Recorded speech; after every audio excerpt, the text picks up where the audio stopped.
We now turn our attention to clusters of galaxies. Well, they're certainly the most conspicuous parts of the large-scale structure, and were the first to be recognized as somehow distinct units. Typically, clusters have sizes of few megaparsecs and contain hundreds or thousands of galaxies with masses of 10 to the 14 to a few times 10 to the 15 solar masses. They are all gravitationally bound, but they may not be fully virialized. As you remember, the freefall timescale for clusters is measured in gigayears, and so many clusters are still forming. In addition to the obvious stars and galaxies, clusters are also filled with a hot X-ray gas, which was partly expelled from galaxies and partly accreted from the outside, and it's kept on the X-ray temperatures because of the deep potential well. But the dominant component, of course, is the dark matter. Of all galaxies, only maybe 10 or 20% are found in clusters. The rest are just covering large-scale structure in general, and the majority of galaxies are really small groups, just like the local group, with Milky Way and Andromeda dominating and a whole bunch of dwarf galaxies around us. There is one important distinction, though. The early type galaxies, ellipticals and S-zeros, tend to concentrate in clusters more than in general field, and there is relatively few spiral galaxies in clusters. This is reflecting processes of galaxy evolution, and we'll talk about them a little later. So here is the picture of the nearest cluster to us, Virgo cluster. It is the center of the local supercluster. It's about 15 to 20 megaparsecs away. The picture on the left is the X-ray image in false color. The picture on the right shows where the galaxies are. And you can see there is, broadly speaking, a good correspondence. About 2,000 galaxies have been cataloged in Virgo cluster, but most of them are tiny dwarfs that you have difficulty actually pointing out. The next famous cluster is the Coma cluster. It is 5 to 6 times further away, and it is richer than Virgo by a considerable factor, and it's comparable to the kinds of clusters that we see at larger distances from us. Here again, I show you the optical image in the upper right. You see there are 2 dominant galaxies there, and the X-ray image in the lower part, and you can see it's much smoother than the one for Virgo, because Virgo is dynamically unclustered, it's still falling together. Coma is relatively much more evolved. The picture on the right just simply overlays the X-ray contour map on the optical image. And on the opposite side of the sky, roughly, is the Perseus cluster, and that is about 4 or 5 times further away than Virgo, not as rich as Coma, but it has this nice little chain of galaxies in it, one of whom harbors a very powerful active galactic nucleus. As we look deeper, we find more clusters, and by and large, some of them look pretty much like clusters near us. Again, this is because cluster formation timescales are broadly comparable to the age of the universe, so we expect to see more or less similar kind of clusters at any given time. Not very early, because they don't have time to form yet. This is an intermediate distance cluster at redshift 0.43. Picture on the left is the visible light image from Hubble Space Telescope, and picture on the right is the X-ray image from Rosetta satellite. Clusters are now known out to redshifts of maybe 1.5 or so, and there are hints of cluster-like structures to much higher redshifts yet, past redshift of 5. But this is one of the most distant clusters proper that we know, at redshift about 1.23, and it again looks reasonably well formed. So how do we look for clusters? The most traditional method is just looking for overdensities of galaxies on the sky. And this is how most of the initial catalogs were compiled. In fact, we use every one of the cluster properties as means of finding them. So in the optical, this will be simply a density of galaxies.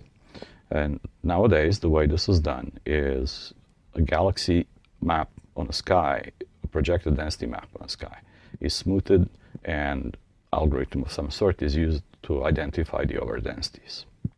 Because clusters have a large population of red early type galaxies, and because of the redshift, it makes sense to use near-infrared bands rather than the optical ones as we go to higher redshifts. This is a fairly straightforward way, but it's very vulnerable to chance superpositions.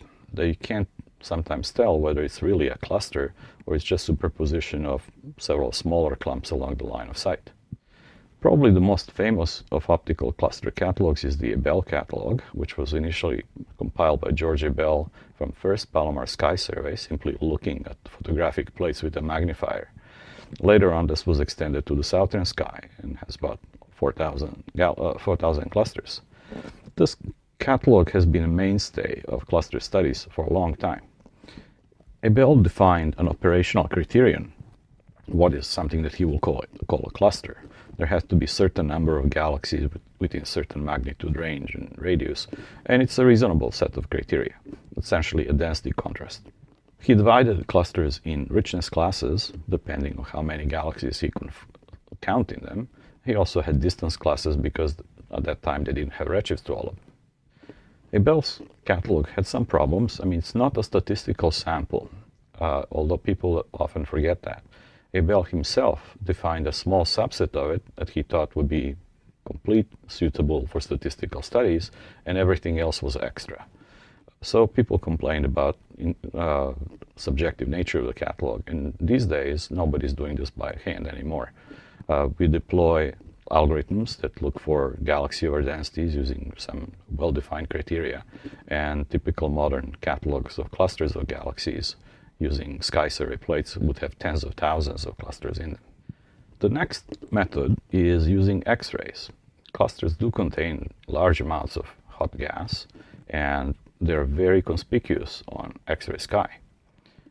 Basically, in the X-ray sky, you see point sources, which would be active nuclei or maybe stars of some sort, and extended sources, which are clusters of galaxies. Here, the superposition problem does not play a significant role. In part, this is because the X-ray emission is proportional to the square of the density. And that means you really have to have material in one place to have a significant brightness in X-rays. But even so, X-ray method does not select clusters by mass, just like optical method does not select them by mass. Related to this is the Sinaev-Zeldovich effect, where we use combination of X-ray measurements and microwave background maps to find clusters. Now, you may recall what Sinaev-Zeldovich effect is. We talked about this when we talked about the distance scale. If you look through a cloud of hot gas towards the microwave background photosphere, those photons sometimes encounter a hot electron and get inversely Compton scattered, meaning they get some of the electron's energy. As a net result, the spectrum of the microwave background as seen through this cloud of hot gas shifts to higher energies. And now, depending whether you're observing it in radio, blueward or redward of the peak of the black body, you can either see a bump or a dip in the sky. And that bump or dip corresponds exactly to the X-ray signal. Finally, weak gravitational lensing provides, at least in principle, means of detecting clusters, and this time by their mass, because that's what lensing is actually sensitive to. As you will recall, weak lensing would show distorted images of galaxies due to some foreground mass concentration, such as cluster. And by looking for such signals in shape patterns of background galaxies, you could find large masses, whether or not they actually have any light or X-ray emission. As it turns out, to the best of my knowledge, there was never a cluster discovered using this method that wasn't already seen or easily seen through optical or X-ray. So what can you do with clusters? We can measure some of their properties, more about those later, but you can just look at them. And typically in any empirical science, you begin with the morphology. So Abell initially classified clusters simply on the basis of their appearance. He noted that some are well relaxed looking, symmetric, and the others still look like raggedy. Now we know that that corresponds to dynamically well-formed versus still forming clusters. Now in 1970s, Bouts and Morgan introduced a different classification. This one was not really based on properties of cluster per se, but whether or not it had a giant dominant elliptical galaxy in the middle, as many of them do. This turns out to have some significance for galaxy evolution in clusters, but again, it was relatively superficial. Then further shifting focus not on clusters' appearance, but on their galaxy population, Omler also classified them according to the amount of spiral versus elliptical galaxies in them. That directly relates to the galaxy evolution processes in clusters. And Rood and Sastry had one of these schemes, at which point the meager amount of information that's actually present in these optical appearances was really exhausted. However, we do now have good physical understanding where all this comes from. Just a note about those central dominant galaxies in clusters, or CD as they're called. They're giant ellipticals, but unlike other giant ellipticals, they have an extra fuzzy envelope at large radii.